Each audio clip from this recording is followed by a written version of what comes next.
Hello les amis, on se retrouve encore et avec un nouveau visage, pas des moindres. Voyez avec moi la beauté, l'élégance et la grâce de Esther de la Bible que nous avons à côté de nous. Nous avons le plaisir d'avoir Madame Ponte Awa. Elle est la secrétaire financière et déléguée du Bureau national de la jeunesse pour ce camp Jadgo 2026. Bonjour maman. Bonjour. Comment est-ce que vous vous portez? Merci d'être avec nous. Tout à l'heure, lorsque nous parlions de la mission, de l'excellence académique et de l'excellence socio-professionnelle, il est arrivé que vous interveniez sur un sujet très important. Ceci m'emmène dans le cadre de notre convention à vous poser la question de pourquoi le Bureau national a jugé important dans ce thème, me voici Seigneur, envoie-moi, de mettre l'accent sur la mission dans l'excellence académique et socio-professionnelle de jour. Je pense que le Bureau national a choisi ce thème parce que nous avons constaté certaines faiblesses au niveau des jeunes sur ce facteur. Je pense que quand on parle de la mission, c'est les pasteurs, les évangélistes ou autres sœurs qui sont conseillés. Pourtant, Dieu, dans sa parole, a dit allez apporter la bonne nouvelle au peuple entier. Donc, si ça vous tous, c'est un ordre que l'Éternel vous a donné.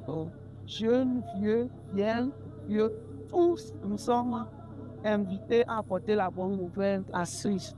C'est pour cela que ce thème a été choisi cette année pour amener les jeunes à mieux comprendre la nécessité de la mission. Merci. Merci beaucoup. Je disais tout à l'heure que vous avez eu à intervenir et ce point, sinon le sujet sur lequel vous êtes intervenu, est quelque chose que vivent les jeunes de notre ère, sinon de notre époque.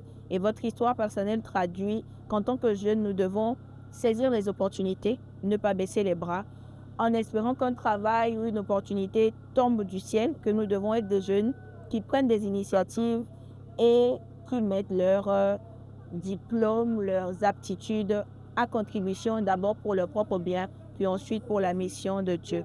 Quel message est-ce que vous pouvez adresser à ces jeunes-là qui doivent s'inspirer de votre histoire et comprendre que oui, nos parents sont là pour nous, mais nous devons également travailler? Je peux dire à la jeunesse aujourd'hui, c'est que l'excellence commence dans le petit niveau. Par exemple, depuis sur les bancs, si demain sera meilleur, c'est au niveau des bancs. Comment nous nous donnons au parce que je ne sais pas comment vous expliquer ça. La plupart du temps, nous pensons que il faut s'attendre toujours à son diplôme. Pour avoir un diplôme, il faut toujours chercher un travail en ce sens. C'est ça. Donc, lorsque le travail n'est pas encore présenté, il faut chercher à mener des petites activités génératrices. Comme j'avais donné mon exemple, on peut passer même avec 5 000, une jeune fille peut commencer une activité. Avec 10 000, on peut commencer une activité. Et cela peut aider un jour, peut-être s'il y a un concours, tu passes le concours et tu as ta fonction et tu as toujours ta petite activité générative de revenir. Parce que dans mon intervention, j'ai dit que je travaillais pour nous quand j'ai arrivé à un moment, le contrat est rompu et je me suis retrouvée à la maison. Et c'est cette activité que j'ai menée quand j'étais jeune qui m'a soutenue jusqu'à ce que je me retrouve encore un autre emploi. Donc, nous ne devons pas toujours attendre des parents, de nos frères, de nos tuteurs. Cherchons à aller, même si dans la maison, nous ne pouvons rien faire. Il y a des frères du dehors chez qui nous pouvons aller pour chercher à travailler et non aller chercher de l'aide directement. Il faut demander le travail et après le travail viendra le soutien financier pour autres. Merci beaucoup, maman. Je voulais aussi rajouter qu'en fait, que toutes ces activités-là peuvent être de solides fondements pour bien boucher, sinon bien garnir nos CV. Ceci dit, maman, dans votre intervention, vous avez parlé de la maman de votre ami. Et ensuite, vous avez fait allusion aux relations avec les aînés dans l'Église ou même dans la société. Qu'est-ce que vous pensez que les relations avec les aînés à l'église, les jeunes avec les aînés, comment on côtoie nos papas, nos mamans à l'église ou même dans notre environnement direct de vie. Comment est-ce que cela peut être utile à un jeune? Parce que c'est quelque chose que les jeunes ne font pas en fait. Je peux toujours donner mon exemple pour dire que quand j'étais encore jeune, les week-ends, j'allais chez les diaconesses, certaines mamans de l'église. Dès que j'arrive, je prends le balai, je commence par balayer là. C'est quand la personne se dit, oh, ma soeur, c'est quoi? J'ai une bonne. Je dis, non, maman, je suis venue aussi pour vous soutenir. Et je vous dis que j'ai soutenu plusieurs, et je suis allée aider plusieurs personnes dans leur maison. Quand je devais me marier, je peux dire que mon mari m'a dit que ma fiancée, c'est toi seule qui a organisé le mariage. Vraiment. Parce que telle maman dit, je prends en charge la réception, telle a dit, je cède ma voiture, telle a dit, vraiment, j'étais étonnée. Et je me suis, c'est là que j'ai vu l'importance de ce que le service aux aînés nous apporte. Et je vous dis que jusqu'à présent, quand ces mamans me voient, une maman m'a dit, les jeunes d'aujourd'hui ne sont plus comme vous. Ils viennent seulement vers vous pour dire, maman, j'ai besoin de l'argent pour faire ceci, mais ils ne viennent jamais pour dire, maman, qu'as-tu, comment puis-je vous, qu'est-ce que en je quoi, peux vous apporter? Donc vraiment, le thème est bienvenu pour rappeler à la jeunesse qu'il ne doit pas rester les mains croisées, qu'il ne doit pas seulement aller demander le soutien, mais qu'il doit aussi mener une action avant de recevoir des bénéfices par après. C'est ça. Comme quoi le service que nous rendons aux gens, Dieu passe par cela pour nous bénir également en retour.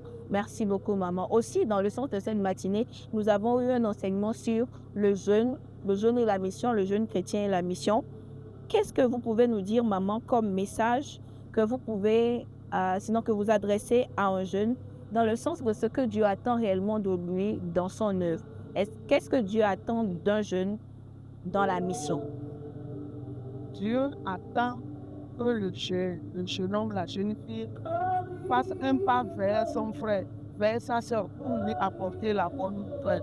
Puisqu'il a recommandé la parole, nous devons commencer dans notre maison. Nous sommes des jeunes, mais il y a certains dont le papa et la maman ne sont pas chrétiens. Et notre comportement peut amener nos parents à se donner à Dieu. Donc l'évangélisation commence chez nous à la maison.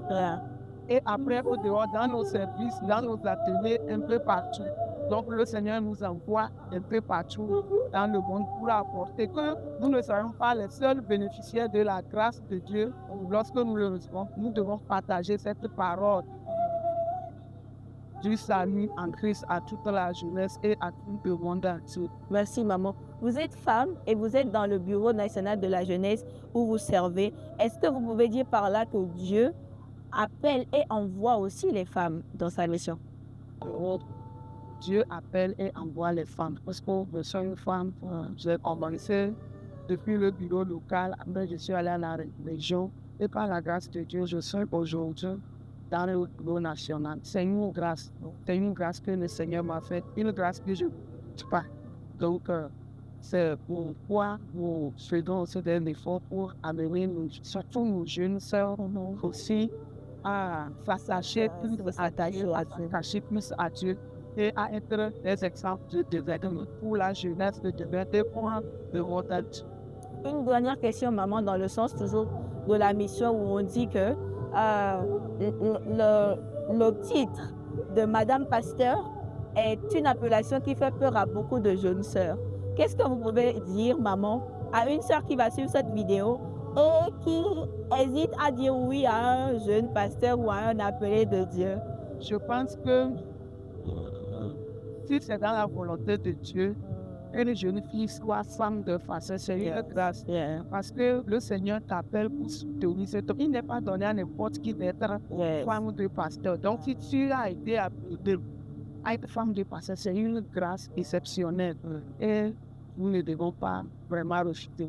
On ne doit pas rejeter. C'est un appel aussi parce que c'est ça. Tu représentes ton mari partout où tu es. Peut-être ton mari fait toi aussi, tu peut-être côté des femmes.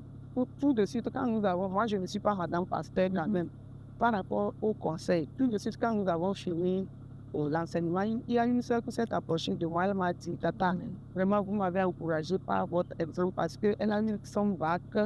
Après, elle n'avait pas de moyens pour la formation. Elle est allée commencer la vente des fruiteries et elle a eu un micro au niveau de ses camarades. Elle a cessé l'activité là.